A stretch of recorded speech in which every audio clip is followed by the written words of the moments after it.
मुख्य परीक्षा के लिए, ठीक है। तो मुख्य परीक्षा के लिए क्या रहने वाला है, तो यहाँ देखेंगे, ठीक है। तो मुख्य परीक्षा का जो सिलेबस रहने वाला है, तो एक भाषा का रहेगा, एक सामान्य अध्ययन का रहेगा, ठीक है, जिसमें भी 150 प्रश्न रहेंगे, 2.5 घंटे का रहेगा, कुल अंक 150 का ही रहेगा, जिसमें पेपर 1 में 30 नंबर और पेपर 2 में क्या रहेगा, 120 मार्क्स रहेगा, ठीक है।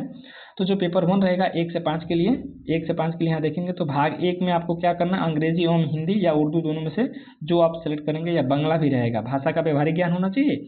इस भाग में अहर्तांक जो है कम से कम 30% होना चाहिए, यानी कि जो आपका भाषा पेपर रहेगा पेपर 1, उस पेपर में आपको हर हाल में क्वालिफाई करना होगा, तब जाकर के आप देन पेपर 2 दे पाएंगे या वो कंसिडर किया जाएगा। अगर आप उसी में फेल हो जाते हैं तो आपका पेपर 2 का कोई मतलब नहीं रह जाता है। अब यहाँ देखेंगे भाग 2 के लिए प्राइमरी के लिए क्या क्या सिलेबस रहने वाला है, यहाँ देख लेंगे। मानसिक क्षमता परीक्षण, सामान्य जागरूकता, सामान्य विज्ञान, सामाजिक विज्ञान, भारतीय राष्ट्रीय आंदोलन, भूगोल, पर्यावरण शामिल हैं। उपरोक्त विषय के SCRT NCERT से संबंधित होंगे, लेकिन इसका स्तर उम्मीदवार हेतु न्यूनतम अर्हता के आलोक में होगा। सामान्य अध्ययन पत्र के पाठ्यक्रम SCRT से संबंधित होंगे, लेकिन इसका स्तर उम्मीदवार हेतु निर्धारित न्यूनतम अर्हता के आलोक में होगा।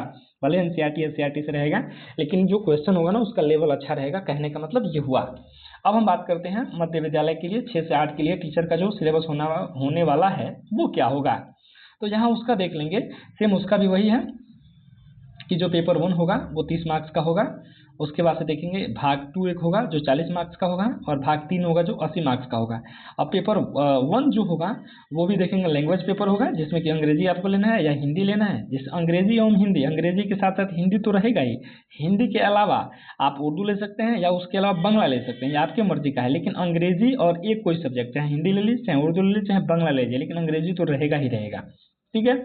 इसमें आपको 30% अंक अनिवार्य है लाना, तभी आपका दूसरे पेपर का मतलब बनता है, अदरवाइज नहीं बनता है। अब दूसरे पेपर का सिलेबस क्या है, भाग 2 सामान्य अध्ययन के लिए प्राथमिक गणित, सामान्य जागरूकता, सामान्य विज्ञान, भारतीय राष्ट्रीय आंदोलन एवं भूगोल शामिल है। भाग 3 विषय पत्र के लिए उम्मीदवारों के द्वारा इन पत्रों में किसी एक पत्र का चुनाव किया जाना है, ठीक है। भाग 3 के लिए जिसमें गणित, विज्ञान, सामाजिक विज्ञान, हिंदी, उर्दू, संस्कृत तथा अंग्रेजी कोई एक आपको लेना होगा भाग 3 के लिए, और उसी से आपका सवाल पूछा जाएगा जो कि 80 मार्क्स का होगा। बाकी ये तो पेपर आसान हो गया। फिर भाग जो 2 है जिसमें कि 40 क्वेश्चन पूछे जाएंगे, ये GK GS वगैरह से रिलेटेड रहेगा, ठीक है। ये अच्छा चीज़ है, आसान हो गया। इसका भी सिलेबस जो देख लेंगे SCRT और NCERT के द्वारा ही रहेगा।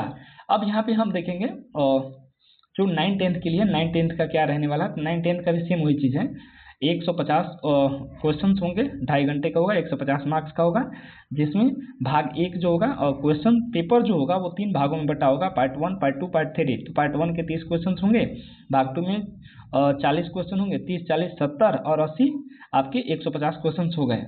अब इसमें भी देखेंगे पहला पेपर जो होगा लैंग्वेज पेपर होगा, सेम टू सेम ऊपर की तरह से। और दूसरे की बात कर लेते हैं हम, तो दूसरे में GK GS वगैरह रहेंगे। और तीसरे की बात कर लेते हैं, ठीक है। तो इसमें आपका क्या है, हिंदी है, उर्दू है, संस्कृत है, अंग्रेजी है, विज्ञान है, गणित है, शारीरिक विज्ञान है, सामाजिक विज्ञान वगैरह, ललित कला, नृत्य, मैथिली, अरबी, फारसी, ठीक है। तो ये सारा चीज़ यहाँ पे देख सकते हैं, आपको सेम मिलेगा। जिस सब्जेक्ट के आप टीचर होंगे उससे आपका ये सब्जेक्ट जुड़ा रहेगा, ठीक है। यहाँ देखिए ना, कह रहा है कि सेक्शन 2 में अर्थशास्त्र, राजनीति शास्त्र विषय में से किसी एक विषय का चयन करेंगे। फिर नीचे आते हैं, अब देखेंगे 11-12 के लिए। तो 11-12 में भी सेम वही है, पेपर जो होगा वो 3 भागों में बटा रहेगा, 30, 40, 80। अब पेपर 1 जो होगा वो लैंग्वेज का होगा, जो आपको सिलेक्ट करना होगा वो करिएगा। पेपर 2 जो होगा वो GK GS से रिलेटेड होगा। किधर गया जी, पेपर 2 देख लीजिए, सामान्य अध्ययन पत्र है, जिसमें कि उच्च माध्यमिक विद्यालय पाठ्यक्रम से संबंधित होंगे, लेकिन इसका स्तर उम्मीदवार हेतु न्यूनतम अर्हता के आलोक में होगा। इसमें प्राथमिक गणित, सामान्य जागरूकता, सामान्य विज्ञान, राष्ट्रीय आंदोलन एवं भूगोल शामिल है।